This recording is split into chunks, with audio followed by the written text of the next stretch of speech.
are solid state and tube timber, as well as It's noticeable to me that when I use a 4K mouse, it just feels more responsive. you can go as fast as you can without trying to go on.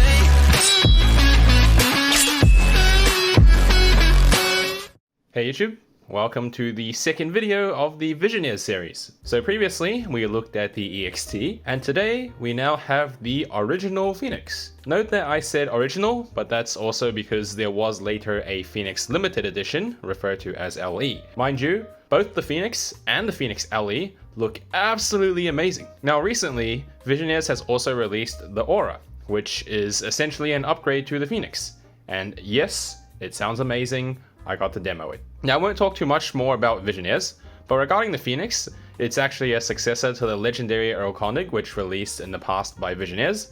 At the time, that was also a groundbreaking IEM, and without further ado, let's jump into the review of this one. So once again, because the unit I have here is a demo unit, the packaging is pretty basic, and the IEM just comes in this cardboard box. Now inside the cardboard box, there is nothing but a leather pouch, with the Phonix inside of it. So as usual, Visioneers absolutely nailed it in terms of quality, and this whole thing deserves the utmost praise here.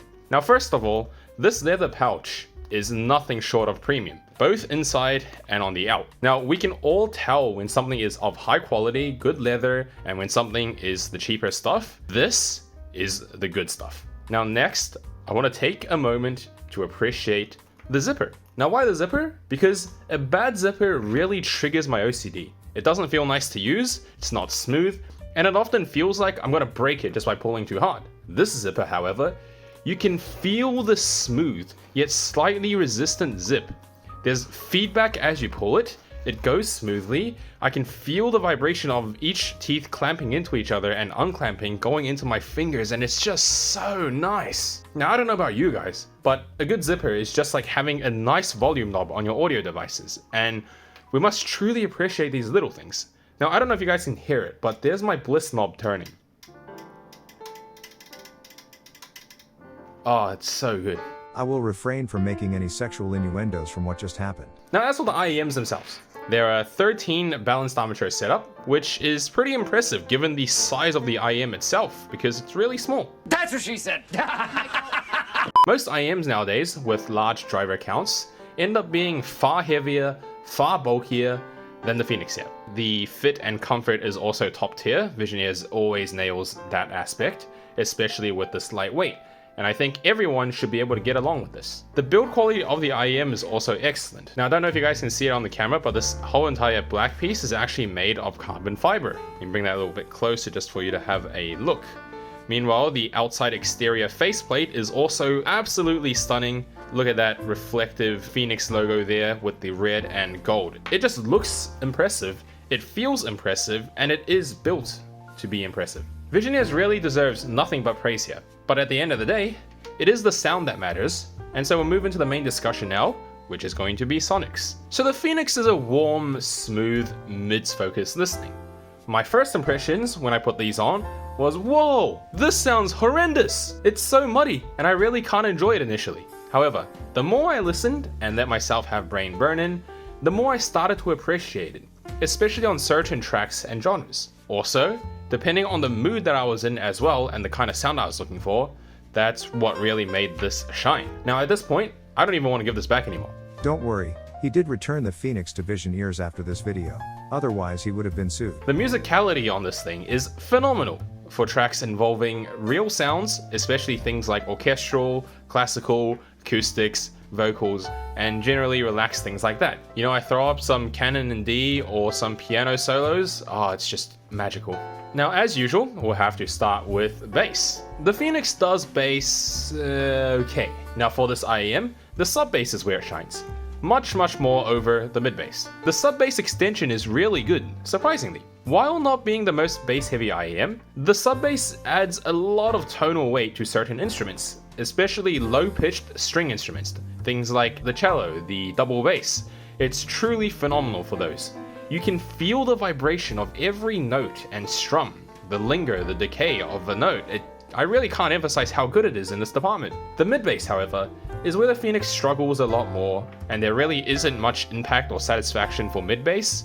things like electronic music just sound dead. Do consider other IEMs if mid-bass is what you like. Now, mids, however, is the true star of the show for the Phonix. This isn't a neutral, clean, exciting listen for mids, but rather it's a warm, bodied and relaxed, focusing on lower mids and warmth over the upper mids engagement and clarity like you would have on things like Elysian Diva or V16 Divinity. Every instrument, every voice, just feels weighty, natural, without ever feeling too shouty or upfront. Now if you like the stock tuning of either the Meze flagships in the past, the Empyrean or the Empyrean Elite, this is probably the closest thing to an IEM form of those I've tried so far. Where this IEM does struggle in terms of mids, however, is the upper mids region. Now, if you're in an energetic mood and you listen to some music, you want to truly hear those high notes hit well.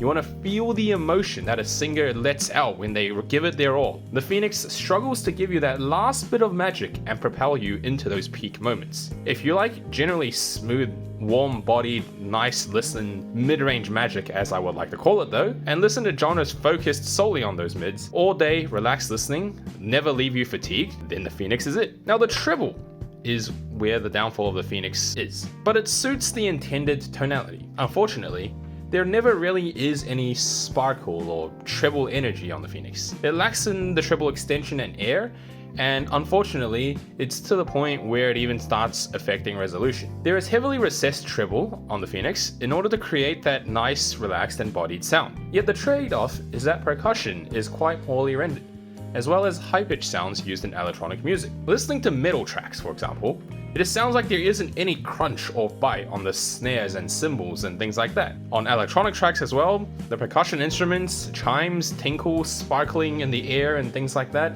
they're all just left into the background and it never really gets me engaged. Like, it's fine, given that the Phonix isn't intended to be an IEM that does every genre and every frequency range, but if those are things you do look for, then the Phonix is not going to be a recommended IEM. Now in that case, this leads me to talk about resolution. The resolution on the Phonix, all in all, I would say is slightly behind other top of the line IEMs now. The driver capability and raw resolution of the Phonix is excellent, and it's definitely on the same playing field as the others within that price range. The note weight, the decay, the fullness of each note, the lack of glare, grain, good separation and clarity of each sound is excellent, and there really isn't anything I can complain about here. The issue lies with its inherent tuning, as I mentioned in the treble discussion. The impact that that tuning has on percussion and other sounds within that frequency range really does reduce perceived detail. Now sure, if you listen to a track you're really familiar with, you search for each component of the music, you know there's something here and something's there and you'll notice it just fine. But it never feels obvious, and it loses a lot of that perception of being detailed.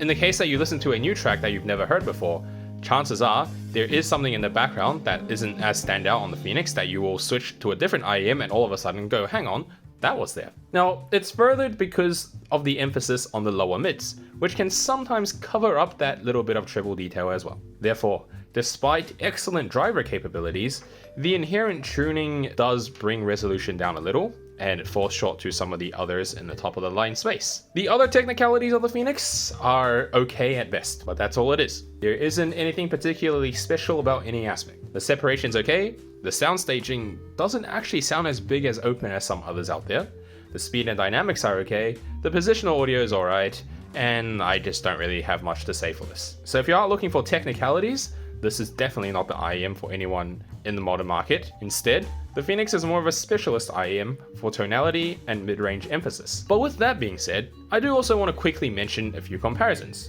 which are the Noble Ronin, the Unique Melody Mentor Multiverse, and the new Vision Ears Aura. Now unfortunately, I don't have any of those on hand to give a direct comparison, but from my impressions, I think all three of those are better than the Phonix right now. Now tonally speaking, the Ronin and Mentor both have a lot more attack in the upper region while maintaining that same lower mids and sub-bass warmth as the Phonix. So in that case, only those of you that truly want a full, smooth, relaxed listen might still prefer the Phonix over the Ronin and the Mentor, which are a little bit brighter. The Aura, however, just sounds like an all-round upgraded Phonix and maintains the same characteristics throughout. All three of them have better technicalities as well, but as always, I do recommend you guys to all find an opportunity to demo anything you are considering as a purchase. So hopefully that can all work out for you. Now that will be the end of my review for the Phonix here. I'd like to thank everyone involved in the Visionaires tour for giving me this opportunity to try the Phonix. And I do want to say, I really did enjoy this IEM on the tracks and genres it worked for. It's some truly mid-range magic, and I just couldn't stop listening to that warmer and embodied presentation on things like my Chinese traditional music. Hopefully, I can one day also get an Aura in for review and follow up on that. But until then,